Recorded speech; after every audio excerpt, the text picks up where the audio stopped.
What's your name? Wing Commander Abhinandan. Okay. I hope you have been treated well over here with us.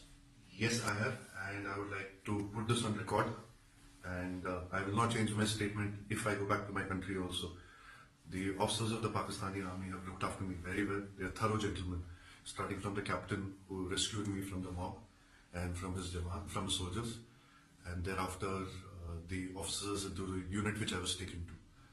Okay. This is what I would expect my army to behave as, and I'm very impressed by the Pakistani army. Okay, wonderful. So, Wing Commander, you hail from which place in India? Am I supposed to tell you this, Major? I'm sorry. I'm from down south. You're from down south? Yeah. Okay. And are you married? Yes, I am. You're married? Yes. Okay. I hope you like the tea. The tea is fantastic. Thank you. Okay. And now coming over to some specifics. Which aircraft you were flying? I'm sorry, Major. I'm not supposed to tell you this, but I'm sure you found the wreckage. And what was your mission? I'm sorry, I'm not supposed to tell you this. Okay. Thank you.